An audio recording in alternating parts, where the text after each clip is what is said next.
घाईच्या वेळी तुम्हाला एखादी काहीतरी सुकी भाजी झटपट डब्यासाठी तयार करायची असेल तर नक्कीच एकदा ही वांग्याची सुकी भाजी तयार करून बघा. अगदी 5 ते 7 मिनिटात तयार होणारी आहे. कमीत कमी साहित्याचा वापर केलेला आहे. त्यामुळे कुठलीही पूर्वतयारी न करता सुद्धा तुम्ही ही वांग्याची भाजी तयार करू शकता. चला तर मग वेळ न करता लगेचच रेसिपीला सुरुवात करूया. तर इथे भाजी तयार करण्यासाठी आपण काटेरी वांगी घेतलेली आहेत ताजी अशी. इथे 2 प्रकारची वांगी मी घेतलेली आहेत. तर आता इथे बघा, हलकीशी हाताने दाबल्यावर दबतात अशी वांगी जी असतील तर त्यामध्ये बियांचं प्रमाण कमी असतं आणि हलकीशी कडक जाणवतात त्यामध्ये बिया असतात. तर त्या बिया कशा काढायच्या ते सुद्धा तुम्हाला काढण्याची एक सोपी पद्धत सांगते. सुरुवातीला वांग्यांना जे काही काटे आहेत ते काढून घ्यायचे. हलकेसे बारीक थोडे मोठे असे काटे असतात ते पूर्ण मी इथे काढून घेते. आणि बघा, दुसरे जे वांगे आहेत त्यांना काटे अजिबातही नाहीत. असे 2 प्रकारचे वांगे इथे आहेत. पण ज्यांना काटे आहेत ते आधी काढून घेते. आता बऱ्याचदा काय होतं, वांग्यांमध्ये बिया असतात आणि त्या बिया वांग्यांची भाजी आपण तयार केल्यानंतर कडवट लागतात चवीला हलक्याशा. त्यामुळे त्या बिया आपल्याला शक्य होईल तितके आपण काढून घेण्याचा प्रयत्न करणार आहोत. आता सुरुवातीला आपल्याला ही वांगी चिरून घ्यायची आहेत. तर या वांग्यांचे आपण काप तयार करणार आहोत. तुम्हाला देठाचा भाग जर काढायचा असेल तर तुम्ही काढूनही घेऊ शकता. पण इथे मी तसाच ठेवणार आहे देठाचा भाग. आता तुम्हाला जसं मी सांगितलं, इथे 2 प्रकारची वांगी घेतलेली आहेत. तर या वांग्यांमध्ये तुम्ही बिया बघू शकता आहेत. कोवळ्या आहेत पण आहेत बिया यामध्ये. त्या आपण काढण्याचा प्रयत्न करणार आहोत. आणि इथे दुसरं जे वांगं आहे तर या वांग्यामध्ये बघा, इथे तुम्हाला बिया अजिबातही दिसत नाहीत. तर इथे आता हे सुद्धा वांगे मी आधी पूर्ण चिरून घेते आणि पूर्ण चिरून झाल्यानंतर आपण यासाठी काय करायचं ते सांगणार आहे. तर इथे वांगी पूर्ण आपली चिरून झालेली आहेत. आता या वांग्यांना आपल्याला बघा अर्धा चमचा मीठ यावर घालून घ्यायचं आहे आणि जोवर तुमची पुढची तयारी होते तोवर हे मीठ याला असंच ठेवायचं आहे. तर इथे आता मीठ घालून घेते आणि आता हे मीठ सगळीकडे एकसारखं लागलं पाहिजे वांग्यांना आणि यामध्ये पाणी नाही घालायचं, हे असंच ठेवायचं आहे. आता आपण भाजीची जोवर तयारी करतो तोपर्यंत ही वांगी अशीच ठेवणार आहोत.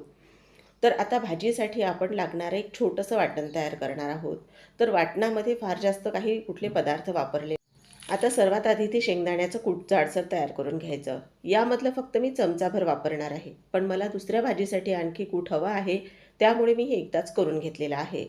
आता ही कूट काढून घेतल्यानंतर आपल्याला याच मिक्सरच्या भांड्यामध्ये पुढचं साहित्य घालून घ्यायचं आहे. तर इथे 7 ते 8 मी लसूण पाकळ्या घेतलेल्या आहेत. त्याचबरोबर इथे आपल्याला अर्धा इंच आलं घ्यायचं आहे आणि आता भाजीसाठी आपण हिरव्या मिरचीचा वापर करणार आहोत. मिरची चवीला कमी तिखट असल्यामुळे इथे मी 7 ते 8 हिरव्या मिरच्या घेतलेल्या आहेत. तर आता तुम्ही तुमच्या तिखटाच्या अंदाजानुसार प्रमाण कमी अधिक ठेवू शकता. आता आपल्याला यामध्ये कोथिंबीर आणि हलक्या कोथिंबीरच्या काड्यासुद्धा घ्यायच्या आहेत आणि आता 7 ते 8 कढीपत्त्याची पानं ही यामध्येच आपण घालून घेणार आहोत. पाणी न टाकता याचं आपल्याला हलकंसं जाडसर वाटण तयार करायचं आहे. तर इथे आता आपण हे वाटण तयार करून घेतलेलं आहे. बघा, पाण्याचा अजिबातही वापर केलेला नाही. तर आता आपण वांग्यांना मीठ लावून ठेवलेलं होतं ते वांगे धुवून घेणार आहोत. तर त्यासाठी यामध्ये आपण पाणी घालून घेणार आहोत आणि हाताने असं चोळून धुवून घ्यायचं, म्हणजे ज्या काही बिया आहेत त्या बऱ्याच अशा बिया कमी होतात. इथे तर मी तुम्हाला हलक्या हाताने दाखवत आहे, पण व्यवस्थित असं हाताने चोळून घ्यायचं, म्हणजे यातल्या बऱ्याच अशा बिया निघून जातात. जास्त असे निबर वांगी असतील तर त्यांना तर जरूर लावून ठेवा तुम्ही मीठ. तर आता इथे कढईमध्ये पाऊण पडी तेल गरम होण्यासाठी ठेवलेलं आहे. तेल गरम झाल्यानंतर पाव चमचा मोहरी घातली.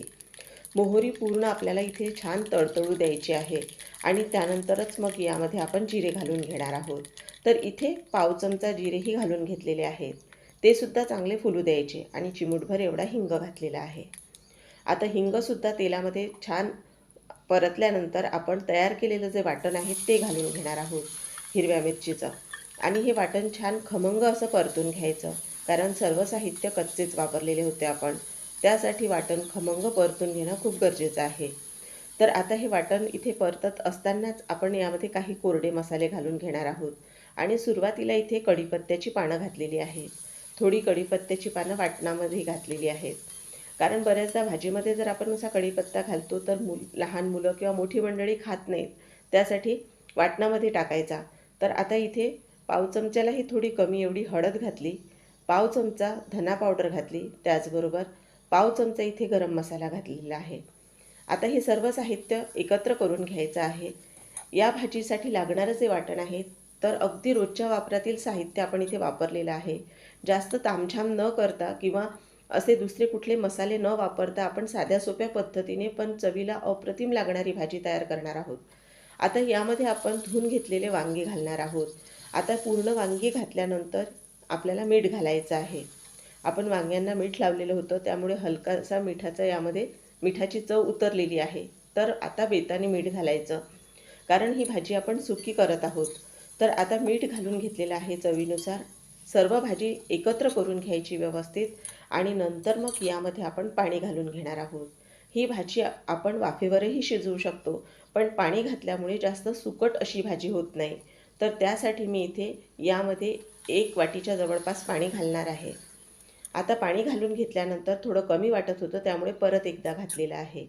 आता हे पाणी फक्त वांगी शिजण्याइतकंच आपण घातलेलं आहे. भाजी आपण सुकीच करणार आहोत. यामध्ये अजिबातही रस्सा तयार होणार नाही. पण तुम्हाला रस्सा जर हवा असेल तर थोडं पाण्याचं प्रमाण मग वाढवू शकता आणि शेंगदाण्याच्या कूटाचंही प्रमाण वाढवू शकता. त्याने ही पातळ अशी छान तुमची भाजी तयार होईल. आता यामध्ये पाणी घातल्यानंतर यावर आपण झाकण ठेवणार आहोत आणि वाफेवरच ही भाजी आपल्याला शिजवून घ्यायची आहे. छान 5 मिनिटाची एक वाफ भाजीला आल्यानंतर भाजी लगेचच शिजली जाते. तर आता 5 मिनिटं झालेली आहेत आणि इथे झाकण उघडून दाखवते. तर इथे वांगी जी आहेत त्यांच्या रंगावरूनच तुमच्या लक्षात येत असेल भाजी शिजल्या गेलेली आहे म्हणून.